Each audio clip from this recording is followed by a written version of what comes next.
Ok, alors rebonjour tout le monde. J'espère que vous avez passé une bonne semaine de Pâques. Écoutez, on reprend les petites capsules vidéo à cet effet, donc j'aurais peut-être quelques petits messages pour commencer. Première des choses, j'aurai désormais des disponibilités sur l'application Teams. Donc, ça va être les mardis et les jeudis de 3 heures à 4 heures. À ce moment-là, vous pouvez être en ligne sur Teams, vous pouvez clavarder avec moi. Vous pouvez également m'appeler si je suis disponible, si je ne suis pas déjà en appel avec un autre étudiant. Et le cas échéant, on pourrait peut-être même faire un vidéo. Donc de 3 heures à 4 heures, je suis disponible. Mais vous pouvez toujours prendre rendez-vous avec moi également. Et je suis toujours rejoignable aussi par courriel. Donc on reste disponible pour vous et pour vos besoins en histoire ou de façon générale par rapport à votre parcours scolaire à distance. Donc, écoutez, cette semaine, ce que l'on fait, c'est qu'on parle, dans le fond, du référendum de 1980. Je vais faire deux cours là-dessus, un aujourd'hui et un demain. Ensuite, on va commencer à parler du rapatriement de la Constitution. Donc, ça, c'est mercredi et jeudi.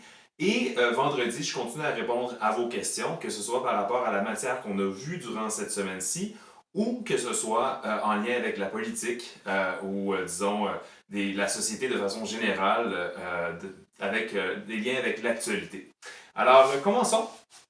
Écoutez, on avait parlé de l'élection du gouvernement de René Lévesque, donc du Parti québécois, en 1976, le 15 novembre 1976.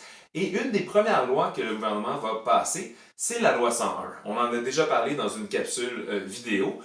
Et là, la question, en fait, c'est le premier grand pan de son programme, la loi 101, l'affirmation des francophones au niveau linguistique, que ce soit au niveau de l'éducation, ou que ce soit dans la langue du travail, ou que ce soit dans la langue d'affichage. Mais l'autre grand pan de son programme électoral, c'est définitivement l'indépendance. Le Parti québécois est le premier parti indépendantiste à être élu au Québec, à devenir donc le premier ministre et le parti au pouvoir.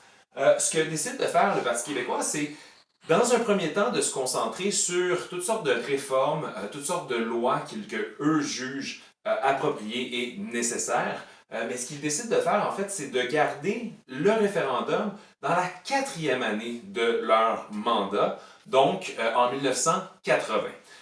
Et à cet effet, il y a un grand débat chez les historiens, c'est-à-dire qu'en gardant le référendum pour la fin, pour avoir commencé par gouverner la province, ça peut être une erreur. Souvent, c'est perçu comme une erreur stratégique. Parce que s'est-il passé? Ben, en faisant la démonstration que les Québécois pouvaient s'affirmer davantage et pouvaient, grâce à la loi 101, travailler dans leur langue, avoir une éducation en français, y compris pour les immigrants, qu'ils s'intègrent à la langue de la majorité, et en ayant également une affirmation collective au niveau de la langue d'affichage, donc que le visage notamment de Montréal devienne plus français, francophone, en fait, disons indirectement, un des effets pervers de la loi 101, ce serait le fait qu'on avait comme fait la démonstration que l'indépendance n'était pas si nécessaire finalement pour affirmer, dans le fond,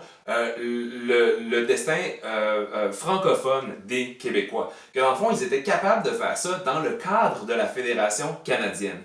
Donc, indirectement, et c'est un peu un effet pervers de la loi 101, ça a démontré que il y avait assez de flexibilité dans le Canada et qu'il y avait assez de moyens au niveau du gouvernement du Québec pour être capable de contrôler davantage leur destinée. Si la loi 101 n'avait pas été passée et qu'on avait commencé par la question référendaire sur l'indépendance, là, évidemment, on fait de la politique fiction, on refait l'histoire à l'envers, mais peut-être que ça aurait davantage montré la nécessité de l'indépendance pour affirmer, dans le fond, le destin collectif francophone des Québécois. Alors ça, c'est une des grandes questions qui occupent les historiens encore à ce jour. Okay? Je vous parle donc, je vous ai parlé un peu de la loi 101 et de son effet pervers, le fait que ça peut être, dans le fond, enlever une certaine nécessité pour l'indépendance, enlever un argumentaire pour l'indépendance. L'autre élément qui est intéressant, c'est qu'en fait, un des clivages les plus importants pour ceux qui sont indépendantistes par rapport à ceux qui restent fédéralistes, c'est le clivage de l'âge. quand on fait une ventilation de tous les groupes, dans le fond, en termes de génération et en termes de tranche d'âge, plus les gens sont jeunes en 1980, plus ils ont tendance à voter pour le oui. Plus les gens sont âgés, plus ils ont tendance à voter pour le camp du non. Et ça s'explique en fait par le fait que les personnes plus âgées sont peut-être un peu plus conservatrices, peut-être un plus grand attachement au Canada, peut-être qu'ils ont l'impression davantage que les jeunes d'avoir construit ce pays-là du Canada et ils pensent qu'ils ont encore leur place là-dedans. Quant aux jeunes, ben, ils sont peut-être plus idéalistes. Ils pensent peut-être davantage que l'indépendance serait un bon projet de société. Et dans le cas des vieux, il y a des vieux, pardon, des aînés, on va dire.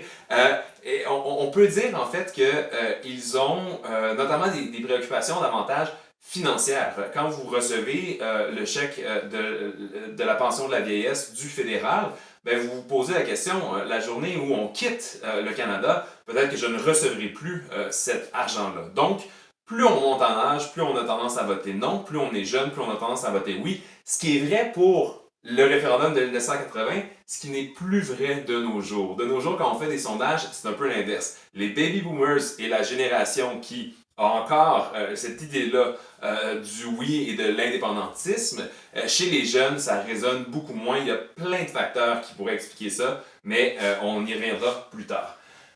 Par rapport à la campagne référendaire de 1980, deux éléments dont je veux vous parler, et pour la suite, tous ces points-là, ensuite, on en parlera demain.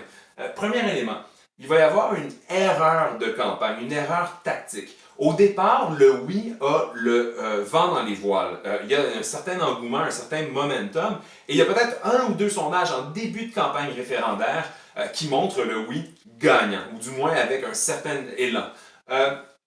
Une de celles qui va faire une assez grande erreur, c'est la ministre de la Condition féminine, Lise Payette, qui est une grosse pointure dans le caucus de René Lévesque. Ce qu'elle va dire, en fait, c'est qu'elle va traiter la femme du chef de l'opposition, le chef, dans le fond, du Parti libéral. Elle va traiter cette femme-là, qui s'appelle Yvette. Elle va la traiter en fait de femme soumise et de femme qui dans le fond n'est pas du tout une féministe. Elle va dire, en faisant référence à une espèce de petit livre pour enfants dans la culture populaire, celle-là c'est une vraie Yvette, et Yvette dans ce livre-là, c'est une femme qui lavait les planchers, lavait la vaisselle, faisait la cuisine et qui était très soumise à son mari. Donc c'est une attaque un peu gratuite qui va donner un peu l'impression que les péquistes, ce sont les vrais féministes, puis les libéraux, c'est des femmes soumises d'un autre âge. Et dans les années 80, on est encore en plein dans la vague du féminisme et ça va occasionner un si grande onde de choc que dans le fond, ça va donner un certain momentum au camp du non à ce moment-là. L'autre élément qui est intéressant, et ça, René Lévesque va très mal le digérer, le fédéral, qui normalement n'aurait pas dû s'impliquer dans cette campagne-là, qui ne concerne normalement que les Québécois, le fédéral va lancer une grande campagne contre l'alcool au volant, prétendument, et va dire en fait, l'alcool au volant, non merci. Okay? Sauf que ce qu'ils vont faire, c'est qu'ils vont installer des grands panneaux publicitaires sur le bord des routes et ils vont juste écrire non merci. Okay? Techniquement, c'était des dépenses pour contrer l'alcool au volant, mais dans les faits, ce que les Québécois lisaient, c'est non merci. Et dans le fond, c'était une façon de faire campagne pour le non sans que cet argent-là soit comptabilisé. Donc, c'était une façon vraiment là, de contourner les règles. Alors, en fait, c'est pire que ça. Dans certains chèques d'allocation familiale que le fédéral envoie aux Québécois, il y avait cette publicité-là, donc contre l'alcool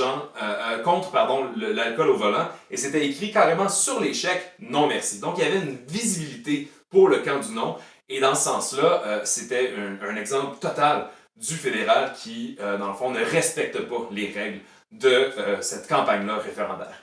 Écoutez, demain, on poursuit avec, dans le fond, le résultat en tant que tel et les conséquences du référendum de 1980.